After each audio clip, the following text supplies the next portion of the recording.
ഇതുപോലെയുള്ള എസ്ഐ എല്ലാവരുടെയും വീട്ടിലെത്തിയിരിക്കുമല്ലോ.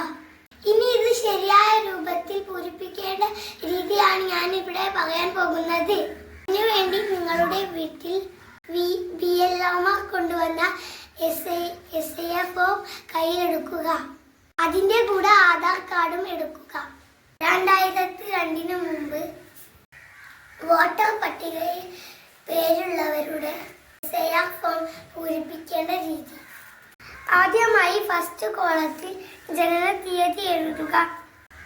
പിന്നെ അവരുടെ ആധാർ നമ്പർ എഴുതുക. അതിനുശേഷം ഫോൺ നമ്പർ എഴുതുക. അതിനുശേഷം അവരുടെ പിതാവിൻ്റെ പേര് എഴുതുക. അതിനുശേഷം അവരുടെ എപിക് നമ്പർ ലഭ്യമെങ്കിൽ എഴുതുക. അതിനുശേഷം അവരുടെ മാതാവിൻ്റെ പേര് എഴുതുക. അതിനുശേഷം അവരുടെ മാതാവിൻ്റെ എപിക് നമ്പർ ലഭ്യമെങ്കിൽ എഴുതുക. അതിനുശേഷം അവരുടെ പങ്കാളിയുടെ പേര് എഴുതുക. അതിനുശേഷം അവരുടെ എപിക് നമ്പർ ലഭ്യമെങ്കിൽ എഴുതുക. ഇനി ചെയ്യേണ്ടത് ഈ കോളത്തിലാണ്. വോട്ടറുടെ പേര് എഴുതുക. അതിനുശേഷം വോട്ടറുടെ എപിക് നമ്പർ എഴുതുക. അതിനുശേഷം അവരുടെ ബന്ധുവിൻ്റെ പേര് എഴുതുക. എന്നിട്ട് ബന്ധം എഴുതുക. എന്നിട്ട് ജില്ല എഴുതുക. പിന്നെ സംസ്ഥാനം എഴുതുക. അതിനുശേഷം നിയമസഭാ മണ്ഡലത്തിന്റെ പേര് എഴുതുക.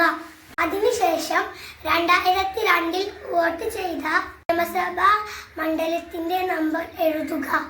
പിന്നെ ഭാഗം നമ്പർ എഴുതുക. പിന്നെ ക്രമ നമ്പർ എഴുതുക. ഇങ്ങനെയാണ് 2002 മുമ്പ് വോട്ടർ പട്ടികയിൽ പേരുള്ളവരുടെ എസ്ഐ ഫോം പൂരിപ്പിക്കേണ്ട രീതി.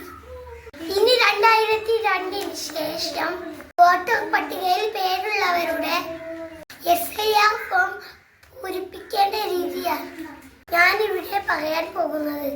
അതിനുവേണ്ടി അവരുടെ എസ്ഐ ഫോമും ആധാർ കാർഡും എടുക്കുക. മുകളിലായി ജനനത്തീയതി എഴുതുക. അതിന് താഴെ ആധാർ കാർഡ് നമ്പർ എഴുതുക. അതിന് താഴെ ഫോൺ നമ്പർ എഴുതുക. അതിന് താഴെ പിതാവിൻ്റെ പേര് എഴുതുക. അതിന് താഴെ എപിക് നമ്പർ എഴുതുക.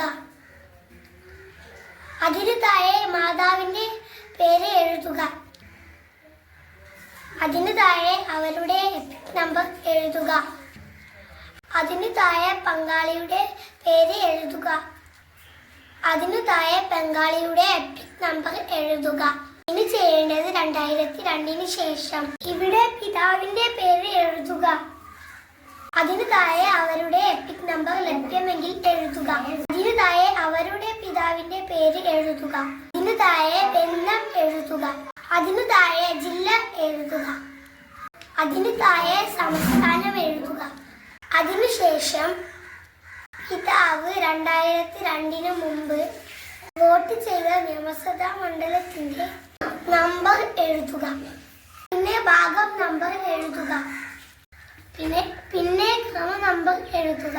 ഇങ്ങനെയാണ് എസ്ഐ ഫോം പൂരിപ്പിക്കേണ്ട ശരിയായ രീതി. നിങ്ങൾക്ക് എല്ലാവർക്കും മനസ്സിലായി എന്ന് ഞാൻ വിചാരിക്കുന്നു. ഈ വീഡിയോ ബന്ധുക്കളിലേക്കും സുഹൃത്തുക്കളിലേക്കും അയൽവാസികളിലേക്കും അയക്കുമല്ലോ. വീഡിയോ ഇഷ്ടമായെങ്കിൽ എല്ലാവരും ലൈക്ക് ചെയ്യുക, സബ്സ്ക്രൈബ് ചെയ്യുക, കമൻറ്റ് ചെയ്യുക. ഇങ്ങനെയുള്ള പുതിയ അറിവുകളുമായി ഞാൻ ഇനിയും വരുന്നതാണ്.